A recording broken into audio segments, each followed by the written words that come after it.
Hello dear students, I Hina Kausar welcome you again for my class. We are under paper basic concepts in sociology. I hope you have understood my earlier sessions. We have completed in the last session the groups, in group and out group introduction we have already covered. Today we are going to cover the primary group. So let's begin the session. Primary group. The concept of primary group was introduced by Charles Horton Cooley in his book Social Organization, published in 1909. Though Cooley has never used the term secondary group, but while discussing the groups other than those of primary, some sociologists like K. Davies, Ogburn, and McIver have popularized other groups such as secondary groups. Hence, the classification of primary group and secondary groups is made on the basis of the nature of social contact, the degree of intimacy, size, and the degree of organization, etc. So, the primary group is the most simple and universal form of association. It is nucleus of all social organization. It is a small group in which a small number of persons come into direct contact with one another. They meet face to face for mutual help, companionships, and discussion of common questions. They live in the presence and thought of one another. The primary group is a small group in which the members live together. Okay students, so here in this slide I would like to explain to you that just remember primary group is universal, means we can find primary group anywhere in the world. Second very important thing, that primary group is small in size. And another point you can remember, primary group face to face, mutual companionship we are having, we can meet, we can see.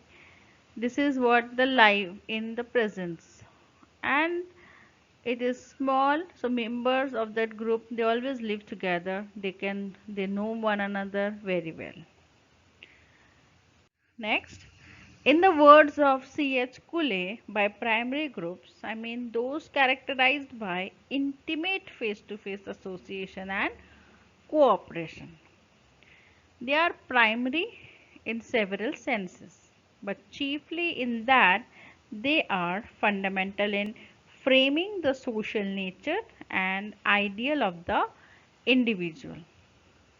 Such groups in Cooley's phrase are the nursery of human nature, where the essential sentiments of group, loyalty, and concern for others could be learned. Importance of primary group from the individual point of view, we'll see first that the primary group plays a commanding role in the development of human personality. It is fundamental in forming the social nature and ideal of the individual. It is regarded as a nursery of human nature. The development of self, the core of personality, depends on close, intimate, and personal contacts. Okay, students, so here we can understand that individual, just take yourself and understand this slide, that how you has developed yourself. You have developed your core personality because you had one intimate personal contact with your family, your friends, who have helped you to develop your personality. That is the ideal in nature for them. So like nursery of human nature. The primary groups not only satisfy the human needs but also provide a stimulus to each of its members in the pursuit of interest. They face, the face-to-face association shape or the close physical presence of others act as a stimulus to each other. One feels that he is not alone pursuing the interest, but there are many others who, along with him, are devoted to the same pursuit. This slide actually focusing students here that the primary group from where the individual they fulfill different needs. Apart from the needs, the individual they're having a face-to-face association or relationship with its members because they're having a close physical presence, and they're having its impact, that is the stimulus to each other, means we influence, we attract, we in close contact with one another, so pursuing the same interest, you can understand. From the societal point of view, we'll understand that how primary groups are important. Not only from the individual point of view, they are equally important from the societal point of view. Okay, so primary group students not work and not important only for an individual, but it is again important for the society as well. Primary group act as an agency of social control. Okay, here individuals they are having one kind of control, they are having this formal informal, which I hope you have understood that how individual is being controlled through primary group. It not only provides security to the members but also control their behavior and regulate their relations. So the primary groups such as the family or the play group are preeminently the agencies of socialization, and they transmit culture, and in this respect they are irreplaceable. They help the individuals to acquire basic attitudes towards people, social institutions, and the world around him.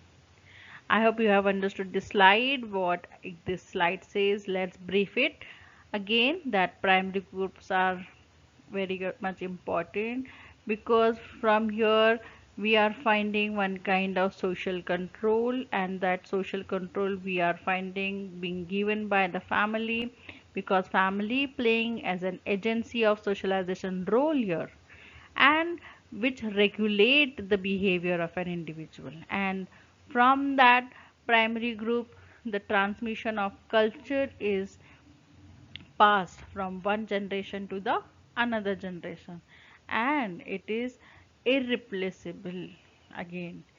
So this is what the societal point of view. Continuation of it is that the attitude of kindness, sympathy, love, tolerance, mutual help, and sacrifice, which provide the cementing force to social structure, are developed in the primary groups. From such experiences and attitudes spring the desire for democracy and freedom. The members are taught by the primary groups to work in the society according to their roles with efficiency. In this way, primary groups run the society smoothly and maintain its solidarity. I hope you have understood this slide also. Let me brief you. The primary group, basically from where we are having the attitude of sympathy, love, tolerance, we adjust, we sacrifice, we experience the that how we are together, we are ready to do anything for the members of the primary group. Okay, we are having one sympathetic relationship also. So primary groups are very important for maintaining the society, because if primary groups is very strong, then we can have a society also very strong. So students, this is all for today's session, that is the meaning of primary group. I hope you have understood the today's session. uh, Thank you so much for the today's class. We'll meet for the next class that will understand about the meaning of secondary group in detail. Okay, thank you so much.